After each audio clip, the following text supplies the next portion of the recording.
사람이 시험 받을 때 내가 하나님께 시험 받는다 하지 말라고 그러지 않습니까? 왜냐하면 하나님이 악에게 시험 받지도 않고 또한 아무도 시험하지 아니하기 때문에 그렇습니다. 그렇다면 우리가 살아가는 데 있어서 분명히 우리는 시험을 받지 않습니까? 그랬을 때 어찌해야 하느냐 하는 것입니다.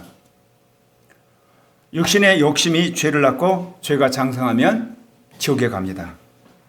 야고보서 1장 14절에 오직 각 사람이 시험을 받는 것은 자기 욕심에 끌려 미혹됨이라고 그랬습니다. 그러니까 하나님이 우리를 시험에 들게 하게 한 것이 아니라는 겁니다. 내가 욕심에 끌려서 미혹이 돼가지고 넘어지는 겁니다. 이것을 우리가 명확하게 마음속에 새기고 사셔야 됩니다. 근데 수많은 사람들이 특별히 믿는 사람이라도 살면서 굉장히 힘든 일을 겪게 됩니다. 또는 자기가 별로 예상하지 않는 그런 큰 범죄를 질 때가 있습니다. 또는 자기가 홧김에 일을 저질렀는데 감당 못할 그런 사회적인 그런 엄청난 비난을 야기한 일을 하게 되거든요. 그랬을 때 어떤 생각을 하냐면 하나님이 그것을 나로 하여금 하도록 밀어붙였다. 하나님이 나를 미혹받도록 했다는 식의 의심이 들게 돼요. 이게 바로 시험을 받는 겁니다. 그러면 이러한 모든 것들은 어디서 왔나요? 실은 내 안에 있는 옛사람이 그런 상황 속에서 나로 하여금 그렇게 행동하도록 부추긴 거죠. 물론 그 옛사람을 통해서 육신의 정욕이 나로 하여금 그런 범죄를 한다든지 사회적 무리를 일으킨다든지 그런 악한 짓을 하게 하는 겁니다. 그러니까 변명할 것이 없다 그 이야기입니다. 이 시험을 받다고 하는 이 단어는 헬라어로 페라이라조인데 거기에도 말씀드린 것처럼 두 가지 뜻이 있습니다. 시험 본다는 그런 뜻이 있습니다. 마태복음 22장 35절에 보면 그 중에 한 율법사가 예수를 시험하여 묻되 이런 말이 나와요. 그러니까 율법사가 가서 예수님을 시험 본 거예요. 예수님 지금까지 한 말이나 그가 한 행동을 이제 그가 시험을 해서 예수님의 거짓됨이나 예수님이 하는 그 모든 것들이 한마디로 오류였던 것을 그가 검사로 왔다 그런 뜻이죠. 또 성경에 보면 이제는 예수님이 제자들을 시험하는 장면이 나옵니다. 요한복음 6장 6절에 이렇게 말씀하시면 친히 어떻게 하실 것을 아시고 빌립을 시험고자 했다. 이거 시험 본다는 뜻이에요. 빌립의 믿음이 어떠한 것을 주님이 시험을 보신 것이죠. 예.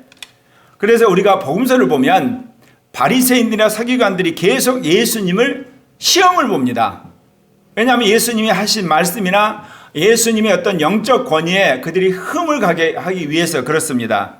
마태복음 19장 3절에 보면 바리새인들이 예수께 나와 그를 시험하여 가로되 사람이 아무 용고를 물러나고 그 아내를 내려 보내는 것이 옳으리까? 그러면서 예수님이 무슨 말을 하는가? 그래서 예수님이 어떤 말을 하면 그것을 올문을 놓으려고 그렇게 했다는 것이죠. 그래서 창세부터 계시록까지 보게 되면 예수님이 우리를 유혹하거나 또는 우리를 시험들게 하지 않습니다. 하나님이 우리를 유혹하거나 시험들게 하지 않고 성령이 우리를 유혹하거나 시험들게 하지는 않아요. 그러나 분명한 것은 창세기 계시록까지 내용을 보면 하나님께서 우리의 믿음을 테스트하는 장면이 나옵니다. 그래서 예수님도 빌립에게 그가 믿음이 어떠한가 하기 위해서 너희들이 이들에게 음식을 나눠주라고 이야기하시잖아요. 그거는 빌립이 어떻게 대답하는가 주님이 시험을 보신 겁니다. 고린도후서 13장 5절에 보면 너희가 믿음에 있는가 너희 자신을 시험하고 너희 자신을 확증하라. 예수 그리스도께서 너희 안에 계신 줄을 너희가 스스로 알지 못하느냐. 그렇지 않으면 너희가 버리운지라.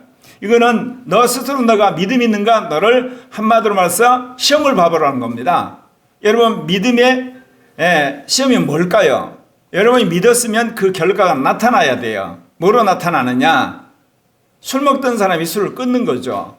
교회 안 다니는 사람이 교회를 다니는 거고 기도 안 했던 사람이 기도를 하는 거고 옛날 요구했던 사람이 요구를 끊게 되는 거고 그리고 남 위에서 늘 군림하고 대접받기를 원하는데 남을 대접하게 되나 이런 변화가 일어나야 되는 거거든요.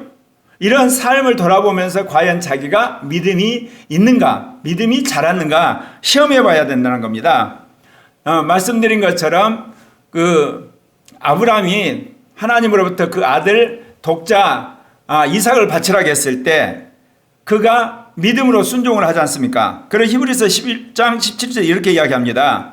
아브라함은 시험을 받을 때 믿음으로 이삭을 드렸으니 저는 약속을 받은 자로 돼 그 독생자를 드렸느냐. 여기서도 시험 본다 그런 뜻입니다. 그런데 헬라어 페이라조는 또 다른 유혹하다는 뜻이 또 있습니다. 히브리서 4장 15절에 보면 우리에게 있는 대제사장은 우리의 연약함을 체휼하지 아니하는 자가 아니요 모든 일에 우리와 한결같이 시험을 받은 자로 돼 죄는 없으시니라. 예수님이 유혹을 받으셨어요. 그렇지만 예수님이 그 유혹을 뿌리치고 이겨내십니다.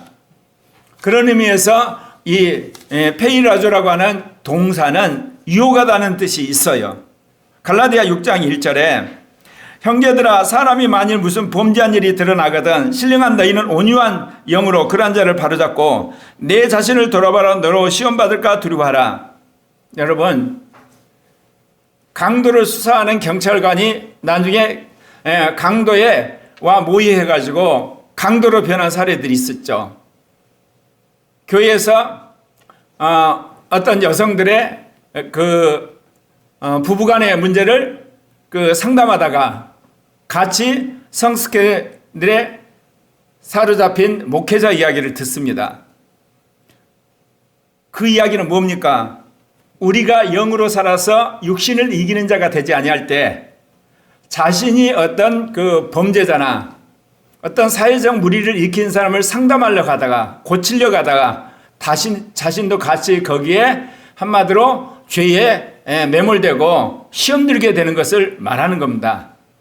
그러니까 우리가 이 땅에서 어떤 사람을 상담한다든지 어떤 사람을 조언할 때 특별히 이 죄 문제 또는 육신의 정욕 문제, 악한 문제를 해결하려고 할 때 여러분 자신을 돌아보아서 여러분이 영으로 그 육신을 이긴 경험이 분명하지 않는 한 여러분이 가급적 그걸 피해야 되는 겁니다. 왜냐? 여러분이 그런 범죄나 죄악이나 잘못을 권면하다가 여러분이 그런 함정에 빠져버리기 때문에 그렇습니다. 고린도전서 7장 15절에 서로 분방하지 말라. 다만 기도할 틈을 얻기 위하여 합의상 얼마 동안 하되 다시 하봐라. 이는 너희의 절제하지 못함을 인하여 사단으로 너희를 시험하지 못하게 하려 함을. 여기서 유혹이란 그런 뜻이에요. 부부가 같이 같은 방을 쓰고 같이 생활을 해야만 성적인 유혹을 받지 않는다는 거죠. 그렇기 때문에 기도할 때는 이렇게 분방을 하지만 그러지 않을 때는 합방을 하라고 여기서 권면하는 겁니다. 그리고 데살로니가서 3장 5절에도 이러므로 나도 참다 못하여 너희 믿음을 알기 위하여 보내었느니 이는 혹 시험하는 자가 너희를 시험하여 우리 수고를 헛되게 할까 함이라. 사도 바울이 동역자를 자신이 개척한 교회로 보냈다는 겁니다. 유혹하는 자들이 와서 그 순진한 교인들을 미혹할까 봐 그랬다는 거죠. 그래서 말씀드린 것처럼 이 페이라조의 두 가지 뜻이 있습니다. 시험 본다는 의미, 테스트 한다는 뜻이 있고 또 시험 본다는 이 뜻이 결국 유혹한다는 의미의 뜻이 있다는 것을 말씀을 드렸습니다. 그런데 야고보 사도가 우리 신앙생에서 아주 중요한 말씀을 하십니다. 그거는 뭐냐면 욕심이 인때한 듯 죄를 낳고 죄가 장성한 즉 사망을 낳느니라. 오늘 여러분들에게 이 말씀을 다시금 상기시켜 드리고 싶습니다. 육신의 욕심이 여러분 충만해지게 되면 비로소 그 사람이 죄를 짓게 되는 겁니다. 그 죄를 계속해서 짓게 되면 그 죄가 장성했다 그러죠. 그러면 이제 둘째 사망 멸망으로 가는 겁니다. 근데 여기서 우리가 하나 알아야 될 것은 지금 육신의 욕망이 충만한 사람이 누구냐? 예수를 믿는 사람을 말하는 겁니다. 예수를 믿어서 이미 의롭다움을 받았고 거룩해 되었고 죄 씻음을 받았고 성령을 받았고 이름 석자 하늘나라 생명책에 기록되어 있고 그리고 또한 그에게 하나님이 여러 가지 은사도 주시고 환상도 보고 그리고 예언도 하는 그런 사람일지라도 육신의 욕망이 올라온다는 겁니다. 그리고 그것이 꺼지지 않으면 죄를 짓게 되고 그 죄를 계속 방치하게 되면 죄가 장성해서 지옥 간다는 그 말씀을 하시는 거예요. 그러면 여기서 이제 우리가 알 수 있는 것은 두 단계가 있는 걸 알 수가 있어요. 하나는 뭐냐? 육신의 욕망이 여러분 잉태되는 과정이 있고, 두 번째는 죄가 장성하는 단계가 있다는 겁니다. 이거를 육신이라는 차원에서 이야기를 하자면, 첫 번째는 육체의 욕심이 우리 마음에 일어나는 겁니다. 두 번째, 우리가 죄를 짓는다는 것은 육신의 일이라고 하는 겁니다. 그래서 갈라디아서 5장 17절에 보면, 육체의 소욕은 그 영을 거스리고 그 영은 육체를 거스리나니 이 둘이 서로 대적함으로 너희가 원하는 걸 하지 못하게 하렵니다. 우리 마음 안에서 육체의 소욕이 올라오는 거예요. 그런데 우리 안에 거하시는 그 영이 그거를 제어를 하게 됩니다. 그렇기 때문에 육체의 소욕과 그 영이 안에서 서로 전쟁을 하게 되죠. 그러면 결국 우리가 아무것도 못하게 하는 상황이 오죠. 이게 바로 그 영이 하시는 일입니다. 그러나 이 단계를 넘어서게 되면 어떤 일이 보게 됩니까? 그 영이 육신을 이겨버립니다. 그래서 갈라디아 5장 16절에 내가 이르노니 너희는 그 영을 따라 행하라. 그리하면 육체의 욕심을 이루지 아니하라. 여러분, 우리가 죄를 지었을 때는 자신이 죄진 걸 회개하고 예수 그리스도의 십자가 피로 씻음으로 다시금 삼위일체 하나님과의 관계가 깊어져 가지만, 우리 안에 올라온 이 육신의 욕심은 어떻게 불을 끄냐 이거예요. 그것은 그 어떤 방법으로 불가능합니다. 제가 말씀드렸지 않습니까? 여러분이 성경 말씀을 읽어서 경건생활을 하고 성령 충만하고 은사가 나타나고 나름대로 교회생활 열심히 해도 육신의 욕심이 올라올 때 여러분이 제하지 못하는 것, 그것을 제하는 방법은 딱 하나뿐입니다. 거듭난 우리 영 안에 오신 그 영이 역사를 할 때마다 육신의 이 욕심이 사라지게 되고 육신의 욕망이란 불이 꺼지게 되는 겁니다. 육신의 욕망이란 활화산이 여러분 휴화산이 되는 거죠. 그래서 오늘 사도 바울이 갈라디아 5장 16절에 그 이야기 했다는 겁니다. 다시 한번 읽어드릴게요. 내가 이르노니 너희는 그 영을 따라 행하라. 그리하면 육체의 욕심을 이루지 아니하리라. 말씀드린 것처럼 육체가 일을 하는데 그 일은 결국 몸으로 죄를 짓는 걸 말하죠. 그래서 사도 바울이 갈라디아 5장 19절에서 육체의 일은 분명하다 그러면서 음행과 더러움과 호색과 우상숭배와 주술과 원수 맺는 것과 분쟁과 시기와 분냄과 당짓는 것과 분열함과 이단과 투기와 술취함과 방탕함과 또 그와 같은 것이다. 그러니까 육체의 정욕이 올라오는 것은 그 영의 충만함으로 불을 꺼야 되고, 육신의 일이라고 하는 이 죄들은 우리가 해결하고 예수 그리스도의 피를 씻어야만 하는 겁니다. 야고보서 1장 16절에서 내 사랑하는 형제들아 속지 말라. 온갖 좋은 은사와 온전한 선물이 다 위로부터 빛들의 아버지께로 내려오나니 그는 변함도 없으시고 회전한 그림도 없으시니라. 이 이야기를 갑자기 한 이유가 있습니다. 분명코 하나님은 우리를 시험하지 않으시고 당신 또한 악에게 시험받지도 않고 어느 누구도 시험하지 않는다고 그랬습니다. 그런데 우리가 이 육신의 정욕에 따라서 미혹을 받아서 죄들을 짓거든요. 그런데 평상시는 우리가 내가 잘못해서 죄를 졌다고 회개를 하지만 굉장히 핍박받는 상황 또는 강렬한 어떤 주변의 유혹에 따라서 우리가 죄를 졌을 때는 쉽사리 자신이 육신의 정욕 때문에 죄를 졌다고 하지 않습니다. 그러면서 이제는 하나님을 원망할 때가 있을 수 있어요. 바로 이런 상황을 염두에 두고 야고보 사도가 그 이야기 하는 겁니다.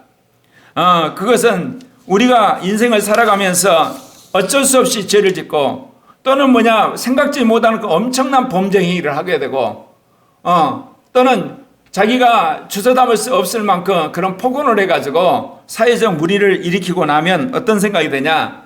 왜 하나님이 이런 상황이 오도록 나를 막아주시지 않았을까? 또 하나님께서 정말 나를 이렇게 힘든 상황을 주님께서 보고만 계셨을까 하면서 마음속에 의심이 들게 된다는 거죠. 그때 형제들아 속지 말라는 겁니다. 이 모든 것은 마귀가 한 것이고 우리의 육신의 정욕 때문에 내가 한 것이고 옛사람이 그걸 하도록 묵인한 것이고 내가 세상을 사랑하기 때문에 그렇게 됐다는 것이에요. 그래서 오늘 야고보 사도는 우리 안에 이르는 모든 부정적인 일들, 굉장히 힘든 일이 일어날지라도 이것이 하나님 탓이 아니라는 거예요. 하나님은 의로우시고 진실하시고 그리고 선하시고 온전하신 분이기 때문에 하나님으로 말미암아 내가 유혹을 받는 것이 아니고 내가 죄를 짓는 것이 아니고 내가 잘못한 것이 아니라 내가 육신의 욕망에 이끌려서 그렇게 한 것이고 옛사람이 허락함으로 내가 죄를 진 것이지 하나님이 그렇지 않다, 그 이야기를 명확히 하고 있습니다.